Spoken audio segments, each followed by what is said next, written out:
कैची करे हमारे पावर के चक्कर में दूसरे से कर दिए फिर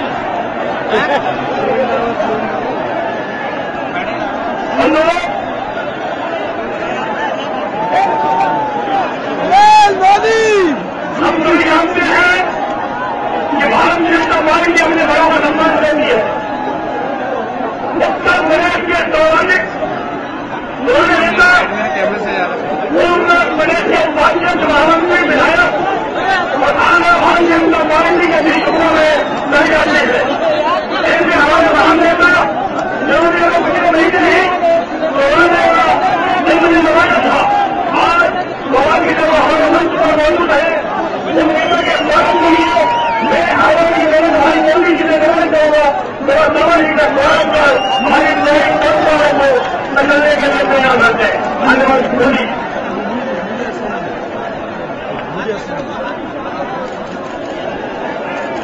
नरेंद्र भाई जिंदाबाद, राजकुमार शर्मा जिंदाबाद, राजकुमार शर्मा जिंदाबाद। हम सभी जानते हैं बाबा जी के बारे में बाबा जी के बारे में चर्चा करना उनको पहले रहना पूरी सभी को दिखाने के समान है। उनकी लंबी सेवा हम जानते हैं। हमें एक मंच पर और हम सब लोग मिलकर मेहरबानी से उनकी सदाई की कामना करते हैं। भगवान को लंबी आयु दे।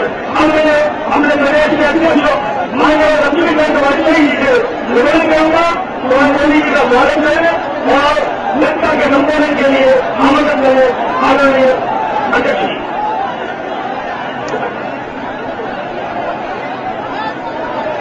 नौजवान साथियों, एक नारा लगाने का आग्रह मैं आपसे करना चाहता हूं।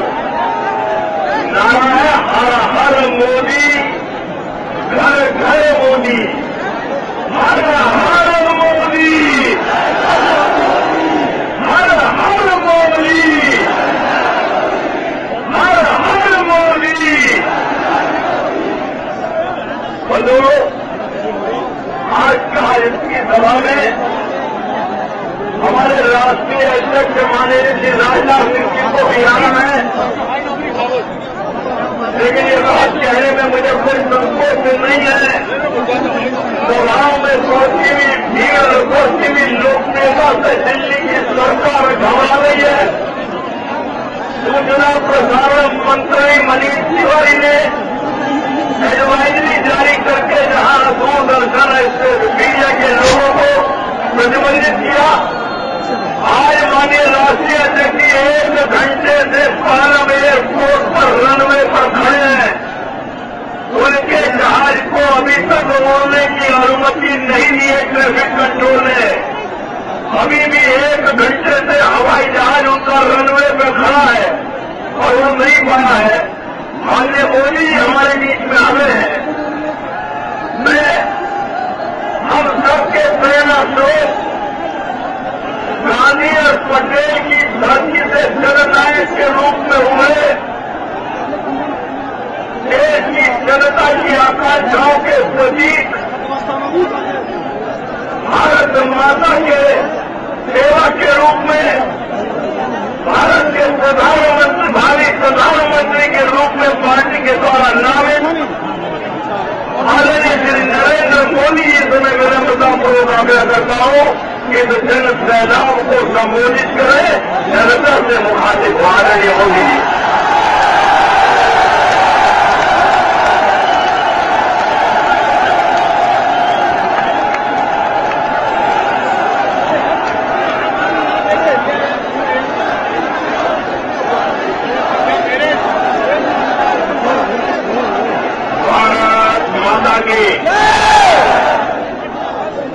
मंच पर विराजमान उत्तर प्रदेश भारतीय जनता पार्टी के अध्यक्ष श्रीमान लक्ष्मीकांत वाजपेयी जी, हमारी पार्टी के वरिष्ठ नेता आदरणीय कल्याण सिंह जी, श्रीमान लालजी टंडन जी, श्री कलराज मिश्रा जी, श्री रमाकुंडी जी, भाई अशोक प्रधान जी,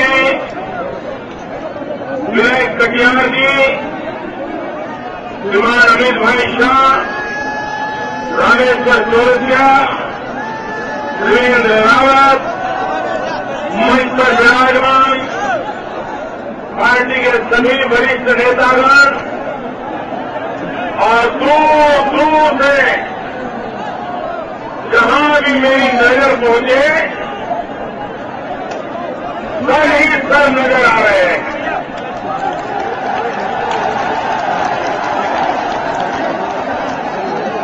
भाइयों बहनों, ऐसा लग रहा है कि उत्तर प्रदेश ने अंदरूनी स्पर्धा का कार्यक्रम तय किया लगता है।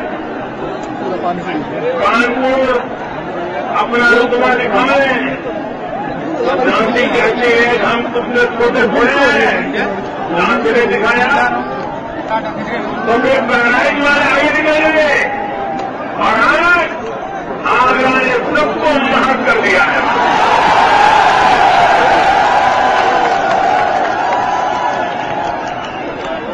भाइयों बहनों, पानी आ रहा कुछ अनिवार्य कारणों के कारण मेरे पहुंचने के कार्यक्रम में बदलाव हुआ और परिणाम स्वरूप 3 घंटे तक इस कड़ी धूप में आप सबको इंतजार करना पड़ा। इसके लिए मैं आप सबकी क्षमा चाहता हूं। भाइयों बहनों,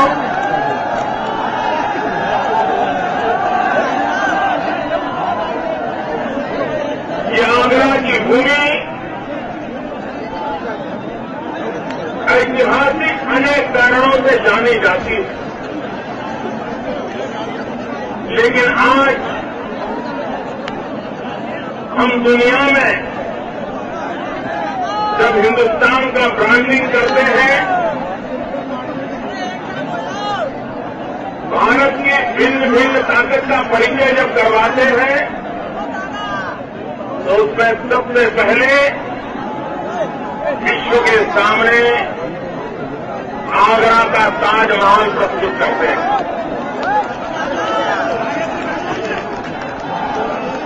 और दुनिया के लोग जिनको टूरिज्म का शौक रहता है, विश्व को जानने समझने की इच्छा रहती है, ये लोग आगरा आना जरूर पसंद करते हैं। भाइयों बहनों, सारे विश्व में टूरिज्म का उपयोग सर्विस सेक्टर इतना तेजी से बढ़ रहा है, एक अनुमान है कि निकट भविष्य में ये टूरिज्म का बिजनेस $3 ट्रिलियन तक पहुंचेगा, $3 ट्रिलियन तक। लेकिन पूरे विश्व में टूरिज्म का इतना बड़ा बिजनेस होगा, लेकिन क्या वो आगरा के नसीब होगा? क्या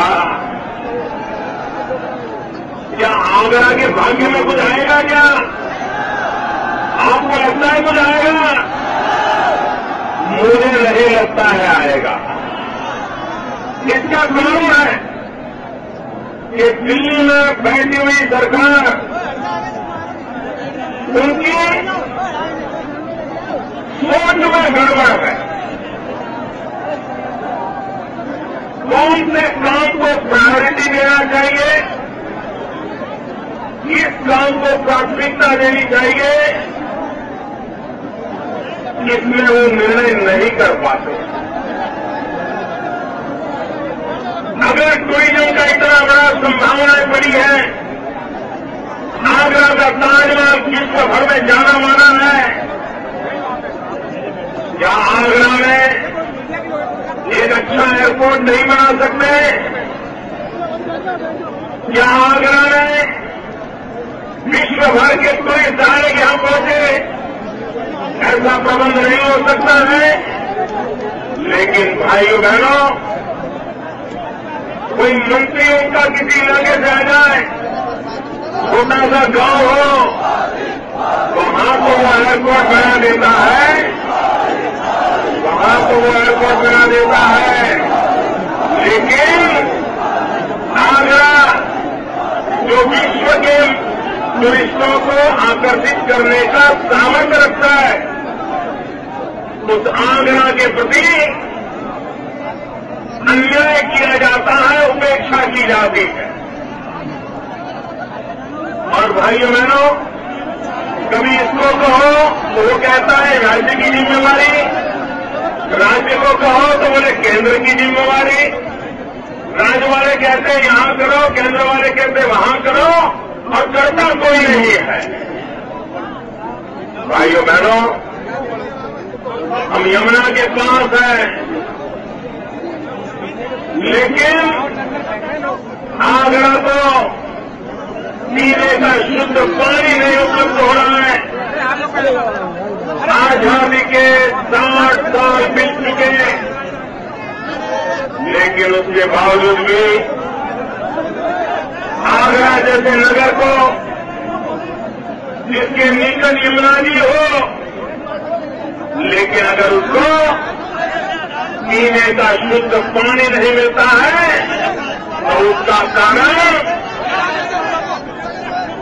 लखनऊ में बैठे हुए शासक,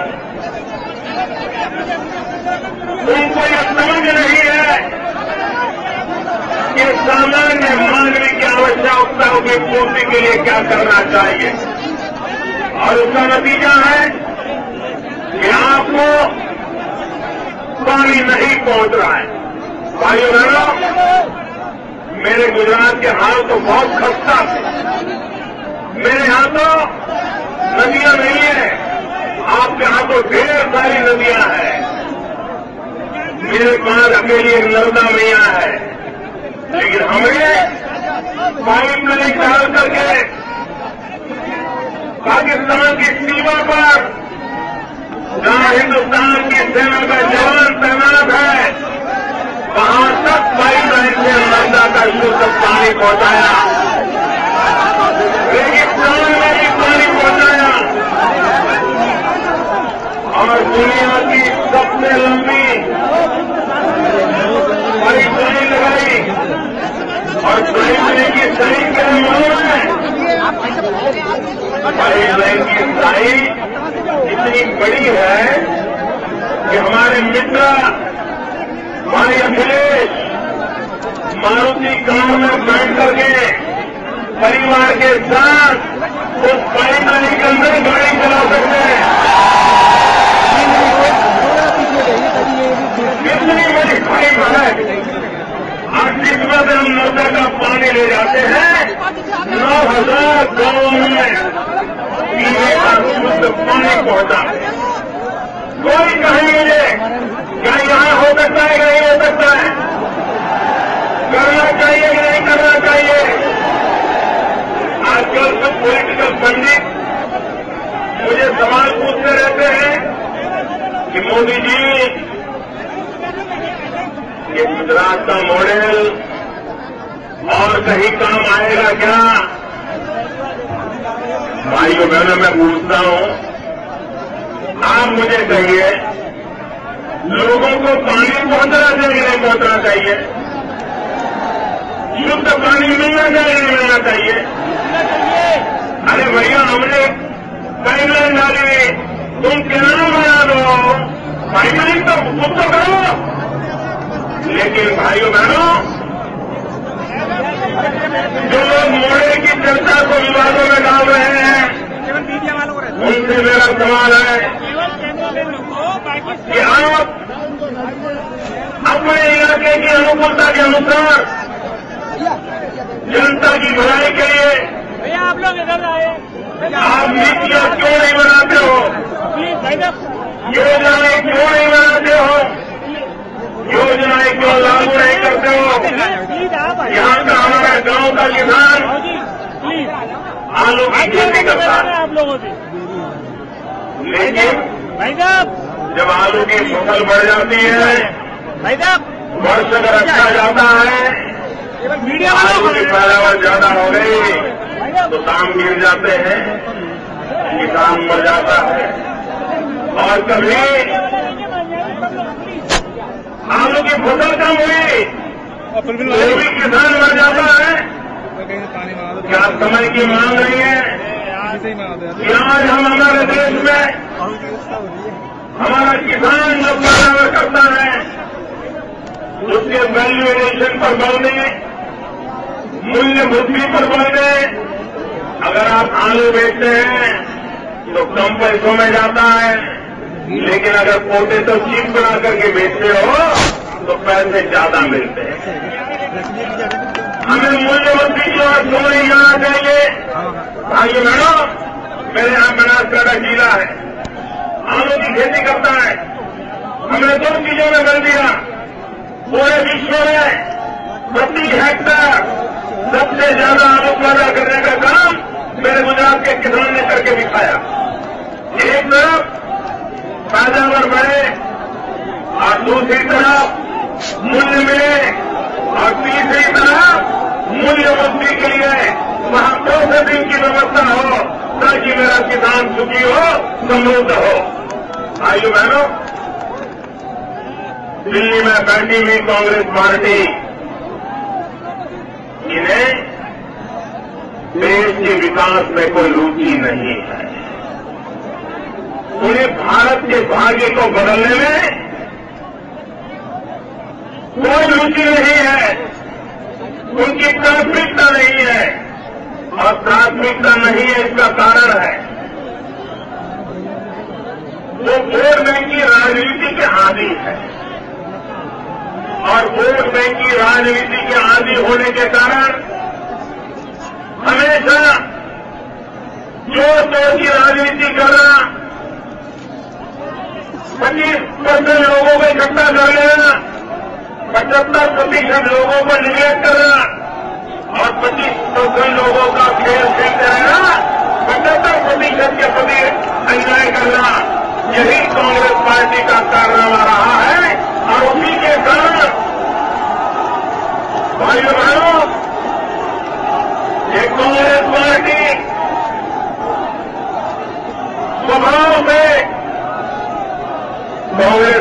स्वभाव से विघटनकारी पार्टी है, विभाजन करने वाली पार्टी है। विभाजन करो और राज करो, बांटो और राज करो, यही कांग्रेस पार्टी का स्वभाव है। देश जब आजादी के लिए लड़ाई लड़ रहा था तब उन्होंने देश का विभाजन किया। तुष्टीकरण की राजनीति के लिए उन्होंने वंदे मातरम के भी 2 टुकड़े कर दिए। इन्होंने हिंदुस्तान में 2 कानून लगा दिए, कश्मीर को अलग कानून, बाकी हिंदुस्तान को अलग कानून। विभाजन करा, पानी का झगड़ा हो, एक राज्य को दूसरे राज्य के साथ लड़ा देना, पानी के प्रश्नों को लटकाए रखना, कभी भाषा के नाम पर राज्यों की रचना करके बंटवारा करना, कभी उत्तर और दक्षिण का बंटवारा करना, कभी गांव और शहर का बंटवारा करना। भाइयों बहनों, यही कारनामे कांग्रेस पार्टी के स्वभाव में रहे हैं और ये आदत छोटी छोटी पार्टियों को भी लगी। कांग्रेस की वोट बैंक की राजनीति और भी दल सीखने लग गए। सपा ने भी कांग्रेस की वोट बैंक की राजनीति को चुराया, बसपा ने भी कांग्रेस की वोट बैंक की राजनीति को चुराया, और ये दोनों कांग्रेस से सवाए सिद्ध हो गए। कांग्रेस ने वोट बैंक की राजनीति चुरा करके उन्होंने उसमें अपना रंग भर दिया, अपना खेल जोड़ दिया, और उसका परिणाम ये आया कि वोट बैंक की राजनीति में कौन आगे निकले उसकी देश में स्पर्धा हो गई। वोट बैंक की राजनीति की स्पर्धा में कभी सपा आगे, कभी बसपा आगे, कभी कांग्रेस कोशिश करती है, लेकिन इस कांग्रेस के पाप का परिणाम है कि सपा और बसपा जैसे लोग पैदा हुए हैं। भाइयों बहनों, ये वोट बैंक की राजनीति ने देश को तबाह करके रखा है। आज देश को समय की मांग है विकास की राजनीति करने की।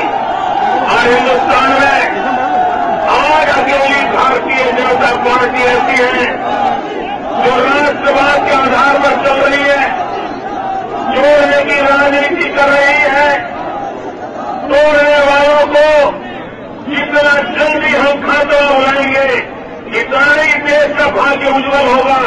और इसलिए भाइयों बहनों, एकमात्र भारतीय जनता पार्टी आज हिंदुस्तान की राजनीति में वोट बैंक की राजनीति से ऊपर उठ करके सिर्फ विकास की राजनीति का वादा करने आई है। और भाइयों बहनों, मैं आपको विश्वास कराता हूं, मैं गुजरात के मेरे अनुभव से कहता हूं कि अगर हम देश में विकास की राजनीति के पहलू को लेकर के चलेंगे तो इस जातिवाद का जहर भी खत्म हो जाएगा, ये संप्रदाय के जहर भी खत्म हो जाएंगे, ये परिवारवाद भी खत्म हो जाएगा, समाज के सभी लोगों का कल्याण होगा। भाइयों बहनों, दलित हो, पीड़ित हो, शोषित हो, किसान हो, गांव गलियारे का गरीब हो, हरेक को अवसर मिलना चाहिए, उसको मौका मिलना चाहिए। आज हिंदुस्तान दुनिया का सबसे युवा देश है। 65% जनसंख्या 35 साल से कम उम्र की है, लेकिन देश के नौजवान बेरोजगार बैठे। दिल्ली में बैठी हुई कांग्रेस की सरकार, उसने वादा किया था कि अगर दिल्ली में उनकी सरकार बनेगी तो वे हर वर्ष 1 करोड़ नौजवानों को रोजगार देंगे। भाइयों बहनों, मुझे जवाब देंगे आप जवाब देंगे मुझको? मैं सवाल पूछूं, कांग्रेस ने लोकसभा के चुनाव में वादा किया था कि अगर हम सत्ता में आएंगे तो 1 करोड़ लोगों को रोजगार देंगे। वादा किया था, वादा किया था, कांग्रेस ने वादा किया था, वादा निभाया। आप में कोई है भाई जिसको दिल्ली सरकार ने नौकरी दी हो? आप में कोई है जिसको दिल्ली सरकार ने रोजगार दिया हो? अरे भाइयों बहनों, रोजगार लेने की बात छोड़ो, आगरा में तो सारे कारखानों को ताला लगा दिया है, ताला लगा दिया। रोजगार फिर नहीं आया यहाँ के नौजवानों का। मैं बताऊं तो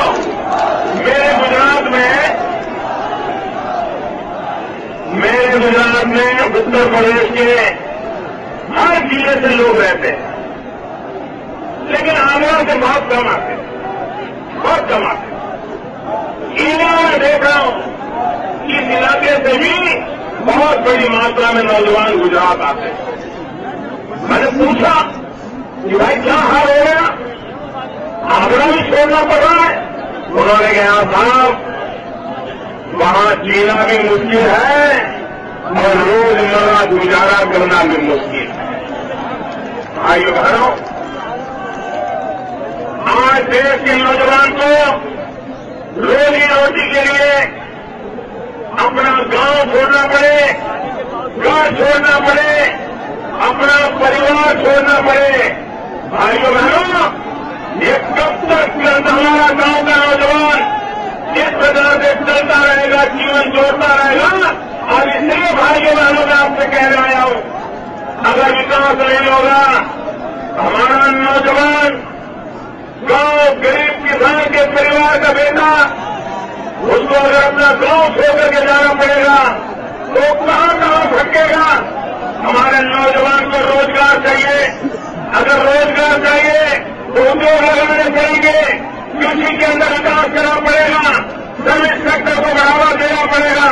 अगर हम लेकिन दिल्ली की सरकार को लकवा मार गया है दोस्तों।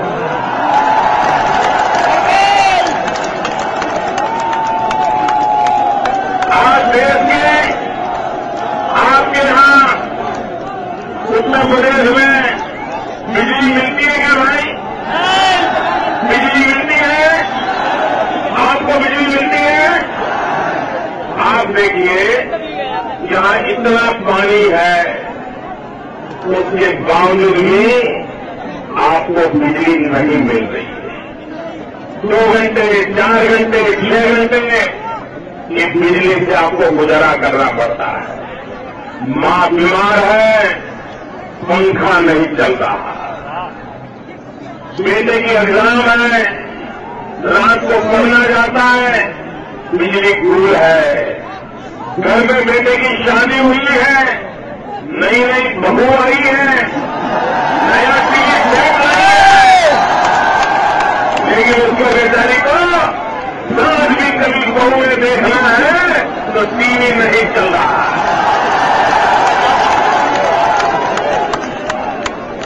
भाइयों बहनों, और क्या कारण है कि उत्तर प्रदेश में तो बिजली नहीं है, लेकिन यहां कुछ खास लोग हैं उनके यहां तो 24 घंटे बिजली चलती है। ऐसा क्यों?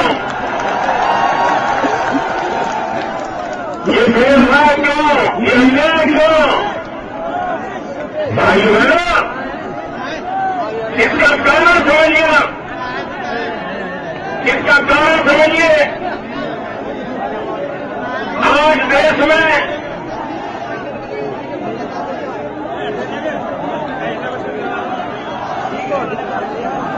आज देश में 20,000 मेगावाट से ज्यादा बिजली पैदा करने वाले कारखाने बंद पड़े हैं, कारखाने लगे हुए हैं। स्विच ऑन करते ही बिजली निकल सकती है, लेकिन भाइयों बहनों कारखाने बंद पड़े हैं। क्यों बंद पड़े हैं? इसलिए बंद पड़े हैं क्योंकि कोयला नहीं है। कोयला नहीं है। कोयला क्यों नहीं है? कोयला चोरी कर लिए गए। कोयला चोरी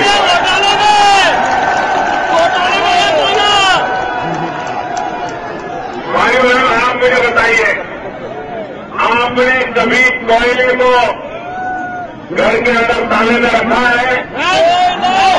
क्या कभी आपने कोयले को घर में ताले के अंदर रखा है? आपके घर के बाहर ही कोयला पड़ा रहता है, जो पड़ा रहता है। कभी कोयले की चोरी होती है?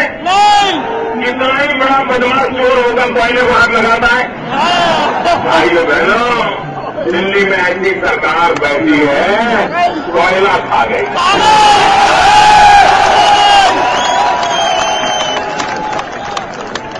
और जब सुप्रीम कोर्ट ने डंडा मारा,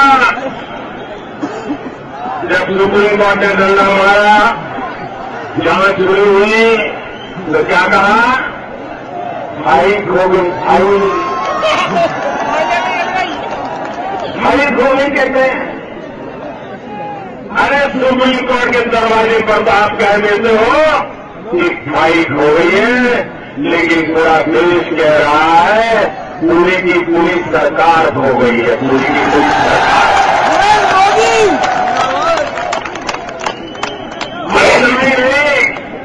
आपकी तो फाइट हो गई है, हमारी तो लाइफ हो गई है। भाइयों बहनों, आज हिंदुस्तान में भ्रष्टाचार की जो स्थिति है, उससे भी गंभीर बात यह है कि कांग्रेस के नेताओं को इसकी कोई परवाह नहीं है। उनको चिंता नहीं है। उनको लगता है कि राजनीति में तो ऐसा ही चलता है, भ्रष्टाचार पहले भी हुए, फिर भी लोगों ने चुनाव जिता दिया, फिर भी सरकार बना दी, एक बार फिर बना देंगे। भाइयों बहनों, क्या आप भ्रष्टाचारियों को माफ करोगे? भ्रष्टाचारियों को माफ करोगे? भ्रष्टाचारियों को सजा करोगे? कड़ी सजा करोगे? और ये भ्रष्टाचारियों का मजा देखिए। आप ही के उत्तर प्रदेश के एक मंत्री एक एनजीओ चलाते थे और इन पर 70 लाख रुपया गबन करने का आरोप लगा। एक टीवी चैनल वाले ने मेरा उठाया, ये 70 लाख रुपया का गबन किया है, ये लोगों को, गरीबों को, अपने लोगों को मदद करने वाला एनजीओ है, लेकिन वो नाम मात्र का पैसे खा जाते हैं, आरोप लगाया। कांग्रेस के केंद्र सरकार के दूसरे मंत्री, वो भी उत्तर प्रदेश के, उनको पूछा गया कि 70 लाख रुपया गबन करने का आरोप लगाया, आपको क्या कहना है? बोले नहीं हो सकता है, नहीं हो सकता। तो मंत्री को 70 लाख का लाभ लगे तो मेरे गले नहीं होता, 70 करोड़ का होगा तो गले लगेगा। ये जवाब किया। उसी सरकार का मंत्री कह रहा है कि 70 लाख कोई चीज नहीं होती, 70 करोड़ की बात होती तो मैं मान लेता कि शायद मेरा मंत्री होगा। भाइयों बहनों, आप कल्पना कीजिए, ये लोग कितनी मोटी चमड़ी के हो गए हैं, इनको जरा भी परवाह नहीं है। और उसका कारण ये है कि वे हिंदुस्तान की जनता को शक्ति रूप स्वीकार करने के लिए तैयार नहीं है। वे ये मानते हैं कि देश की जनता उनके जेब में है, उनका अहंकार 7वें आसमान पर पहुंचा हुआ है, उनको जनता जनार्दन की परवाह नहीं है, उनको जनता के सुख दुख की परवाह नहीं है। यही कारनामे करने की उनकी आदत होने के कारण भाइयों बहनों, आज देश को ये अहंकार, कांग्रेस पार्टी का अहंकार, परिवारवाद, ये वंशवाद, ये पूरी राजनीति को विरोध की तरह खा रहा, देश को खा रहा। भाइयों बहनों, ये सवाल कौन सत्ता में बैठे कौन न बैठे इस लड़ाई का नहीं है। सवाल ये है कि देश बचे या न बचे, हमारी भावी पीढ़ी के लिए ये देश सलामत रहे या न रहे, ये चिंता का विषय है। और इसलिए भाइयों बहनों, आज तो हमारी बर्बाद हो चुकी है, कि आने वाली कल बर्बाद करना है, आज बर्बाद हो चुकी है, कल बर्बाद करने देना है। अगर आप अपनी कल बचाना चाहते हो तो ये कांग्रेस पार्टी, ये सपा, ये बसपा, इनके खेल से मुक्ति की जरूरत है। भाइयों, देश को उनसे मुक्त करने की जरूरत है। और जब तक हम इन बातों से उनको मुक्त नहीं करेंगे, मैं नहीं मानता हूं भाइयों बहनों कि हम परिवर्तन ला सकते हैं। भाइयों बहनों, अब आप इतनी बड़ी संख्या में आए, आपने इतना समर्थन किया, मैं आपका बहुत बहुत आभारी हूं। मैं आपको विश्वास दिलाता हूं, मैं आपको विश्वास दिलाता हूं, भारतीय जनता पार्टी विकास के मंत्र को लेकर के आपके जीवन में बदलाव लाने के लिए, आपके बेटों की जिंदगी में सुधार लाने के लिए, गांव गरीब आदमी की चिंता करने के लिए, महंगाई से मुकाबला करने के लिए हम आपका समर्थन चाहते हैं, हम आपका साथ सहयोग चाहते हैं। और मैं आपको विश्वास कराता हूं, ये देश गरीब नहीं है, ये देश नई ऊंचाइयों को पार कर सकता है। दुर्भाग्य है, सरकारें ऐसी मिली है जिसने सिर्फ दवाई की है।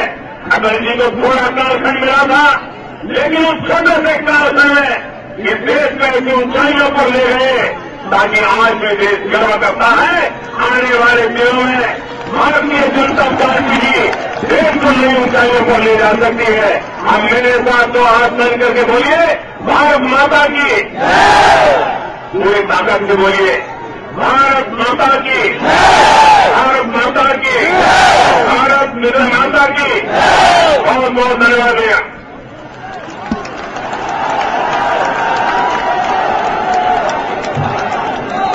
बंधुओं, हमारे राष्ट्रीय अध्यक्ष माननीय राजनाथ सिंह जी कुछ ही मिनट में